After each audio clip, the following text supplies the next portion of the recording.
والصلاة والسلام على رسول الله اما بعد فاعوذ بالله من الشیطان الرجیم بسم اللہ الرحمن الرحیم وَإِذْ فَرَقْنَا بِكُمُ الْبَحْرَ اور یاد کرو اس وقت کو جب ہم نے پھاڑ ڈالا سمندر کو تمہارے لیے فَأَنْجَيْنَاكُمْ پس ہم نے تمہیں نجات دی وَأَغْرَقْنَا آلَ فِرْعَوْنَ اور ہم نے غرق کر دیا فرعونیوں کو وَأَنْتُمْ تَنْظُرُونَ اور تم اپنے آنکھوں سے دیکھ رہے تھے۔ سورة البقرہ کے آیت نمبر 50 کا تلاوت و ترجمہ کیا گیا ہے۔ گزشتہ چند آیاتوں کے اندر اللہ رب العزت نے بنی اسرائیل پر جو انعامات کا سلسلہ تھا ان کو ذکر کر رہے ہیں، تو آج بھی اللہ رب العزت بنی اسرائیل کو کہہ رہے ہیں وَإِذْ فَرَقْنَا بِكُمُ الْبَحْرَ اور جب ہم نے پھاڑ ڈالا، جدا کر دیا، ہم نے فاصلے ڈال دیے سمندر کے۔ حضرت یعقوب علیہ السلام کے دور میں مصر میں 72 یا 70 کے قریب بنی اسرائیل موجود تھے، اور حضرت موسیٰ علیہ السلام کے دور میں وہ 6,70,000 کے قریب پہنچ چکے تھے۔ اللہ رب العزت نے حکم جاری کیا حضرت موسیٰ کو کہ مصر کے شہر سے بنی اسرائیل جو اللہ کے ماننے والے ہیں ان کو یہاں سے نکال دو۔ حضرت موسیٰ علیہ السلام نے مشورہ کیا، اور مشورے کے بعد حضرت موسیٰ علیہ السلام نے فرعون سے اجازت بھی لی، اور اجازت لینے کے بعد بنی اسرائیل کو لے کر روانہ ہو گئے، اور حضرت موسیٰ علیہ السلام مصر سے مشرق کی جانب بحیرہ قلزم کی طرف چلے، اور جب بحیرہ قلزم کے پاس حضرت موسیٰ اور بنی اسرائیل پہنچے، پیچھے فرعونیوں کو یہ اندازہ ہوا کہ اب یہ ہمارے دسترس سے باہر نکلنے والے ہیں، پھر نہیں آئیں گے۔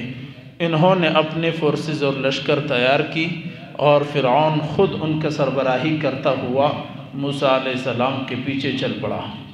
اور موسیٰ علیہ السلام کے قوم کو جب پتہ چلا کہ سامنے بحیرہ قلزم دریا ہے، سمندر ہے، اور پیچھے فرعون کا لشکر آ رہا ہے، مفسرین نے لکھا ہے کہ فرعون کا لشکر 12 لاکھ افراد پر مشتمل تھا۔ تو موسیٰ علیہ السلام کو انہوں نے کہا اِنَّا لَمُدْرَكُونَ وہ تو ہمیں پا لیں گے، ہمیں پکڑ لیں گے۔ موسیٰ علیہ السلام نے کہا کلا، ہرگز نہیں ہو سکتا۔ کیوں؟ اِنَّ مَعِيَ رَبِّي سَيَهْدِينِ ہمارے پاس ہمارے رب کی مدد موجود ہے، وہ ہمیں کچھ نہیں کر سکتے۔ بہرحال وہ اسی صورت میں بھی اور سورة القصص میں بھی تفصیل سے واقع آئے گا۔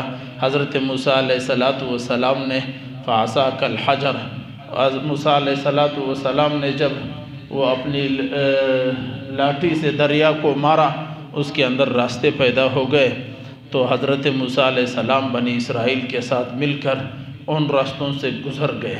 بحیرہ قلزم دریا نے ایسے راستے دیے، مفسرین نے لکھا ہے جیسے دیوار کے راستے ہوتے ہیں، گویا بحیرہ قلزم دریا نے ایسے راستے دیے، مفسرین نے لکھا ہے جیسے دیوار کے راستے ہوتے ہیں، گویا کہ اللہ نے پانی کے اندر پانی کے دیواریں کھڑے کر کے حضرت موسیٰ اور بنی اسرائیل کو وہاں سے گزارا۔ جب موسیٰ علیہ السلام اور بنی اسرائیل گزر گئے، پیچھے فرعون کا لشکر پہنچا، اور انہوں نے کہا کہ شاید ہم بھی گزر جائیں گے۔ وہ جیسے ہی پانی کے درمیان راستوں میں آئے فَغَشِيَهُم مِّنَ الْيَمِّ مَا غَشِيَهُم اللہ نے حکم جاری کیا دریا کو، اور موجوں نے اپنے زور دکھایا، اور سارے راستے ملیامٹ ہو گئے، اور جو فرعون تھا اور اس کے لشکر کو اللہ رب العزت نے اس پانی میں غرق کر دیا۔ آج یہی اللہ رب العزت فرما رہے ہیں وَإِذْ فَرَقْنَا بِكُمُ الْبَحْرَ فَأَنْجَيْنَاكُمْ جب ہم نے پھاڑ ڈالا سمندر کو، دریا کو، اور پس ہم نے تم کو نجات دی، فرعون کے قوم سے تم کو نجات دی، پانی کے عذاب سے تمہیں نجات دی۔ وَأَغْرَقْنَا آلَ فِرْعَوْنَ اور فرعونیوں کو ہم نے غرق کر دیا، وَأَنْتُمْ تَنْظُرُونَ اور تم دیکھ رہے تھے۔ 3 دن بعد بہت سارے مفسرین نے لکھا ہے کہ 3 دن بعد جب انہوں نے واپس دیکھا تو بحیرہ قلزم میں آل فرعون غرق ہو چکی تھی، تو انہوں نے اپنے آنکھوں سے دیکھا۔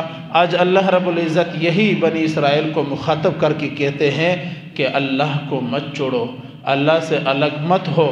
اللہ نے تم پر یہ احسان بھی کیا ہے کہ تمہیں پانی کے اندر راستہ دیا، اور آل فرعون کو اللہ نے پانی کے اندر غرق کر دیا ہے۔ یہ اللہ کا احسان تم دیکھ بھی رہے تھے، تمہارے سامنے موجود تھے، اس لیے تم اللہ کی ہی ماننے والے بن جاؤ، کسی اور طرف مت جاؤ۔ ہمارے لیے بھی اس میں یہ پیغام ہے کہ اللہ فرعون جیسے شخص کو ہلاک کر سکتا ہے تو آج کا ظالم بھی نہیں بچ سکتا، آج دین کا راستہ روکنے والا بھی نہیں بچ سکتا۔ جب فرعون کا بادشاہت نہ رہی، فرعون جیسا طاقتور نہ بچا اور اللہ نے پانی میں غرق کر دیا، تو آج جو دین کے سامنے رکاوٹ کھڑا کرتا ہے وہ ظالم بھی نہیں بچے گا، وہ ظالم بھی اللہ کی گرفت میں آئے گا۔ یہی پیغام ہے۔